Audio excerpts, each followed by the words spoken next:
When it comes to managing your lists in SharePoint, there are a number of settings you have at your disposal. For example, in the previous lesson, we couldn't have done any of that versioning without enabling a setting that allowed us to do so. So we're going to take a look at the general settings right now, and there are a number of settings that fall under the heading General Settings. And the way we do that is by first going to the exact list that we want to alter those settings for. So I've clicked on my customer list here. You can see it's showing up. And next I go to the settings drop-down and click on List Settings.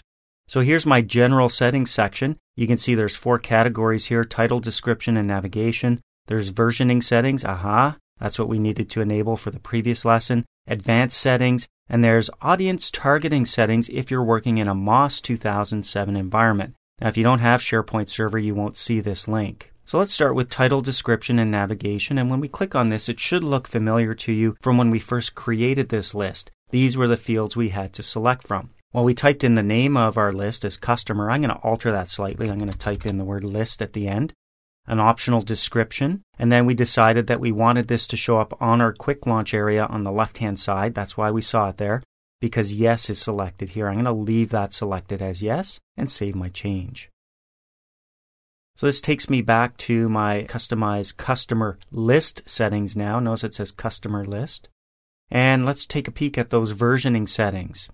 So here's where I went previously to enable an item version history. You can see it is enabled here. By default, it's selected as no. But when I change it to yes, I also have the opportunity down below to limit the number of versions that can show up in that history. So if I click this checkbox and say I only want to keep the last 5 versions, I would type in the number 5 here. Now right below that, it looks like there's a checkbox that I cannot select from, which will allow me to keep drafts for the following number of approved versions. I can't keep drafts unless I turn on content approval. By clicking yes up here in the content approval section, I make it so that only people with full control or design permission levels can approve changes or new items added to the list. So until they are approved, they reside as drafts. Well, down below, notice now that I can limit the number of drafts as well. If I don't care about the number of drafts, I just leave this blank, and that's what I'm going to do with this. Now, with content approval turned on, you'll notice also I've got draft item security. This was not selectable a moment ago until I enabled content approval. And now who should see draft items in the list? Well, it could be any user who can read items. Could be only users who can edit items, or only users who can approve items, and of course the author of that item as well. I'm going to change it to only users who can edit items and click OK. So that's our versioning settings. Let's take a peek now at some advanced settings. And we are going to get into this a little bit deeper later on in this title.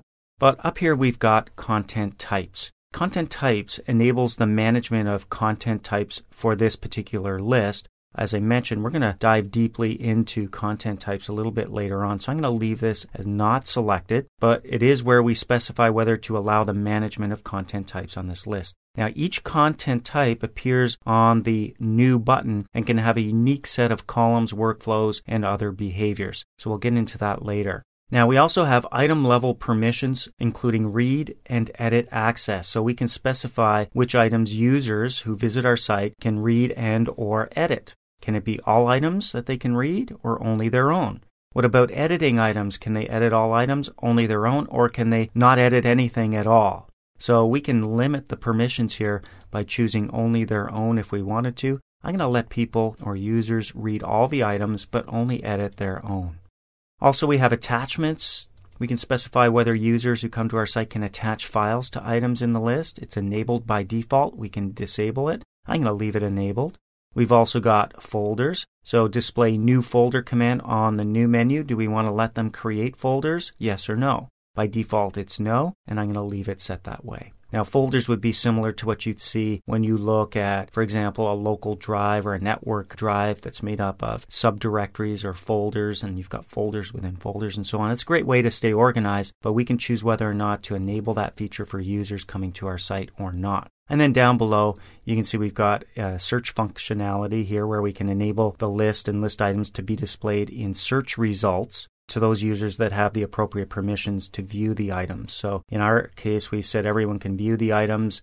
Notice also here, yes is selected to allow items from this list to appear in search results. Now, when you're searching, you can be searching across sites. Do we want any items in our list to come up in those search results? If keywords, for example, are entered that exist in items on our list, well, with yes selected, they'll be able to view those items.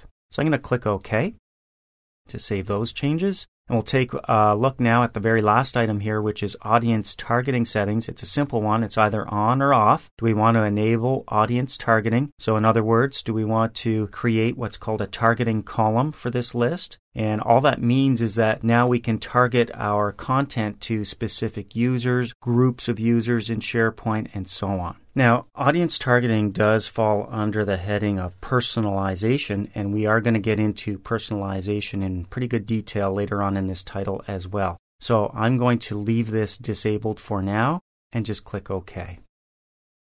So those are the settings you have under the General Settings category. That should help you manage your list a little bit better. We're going to continue on with permissions and management in the next lesson.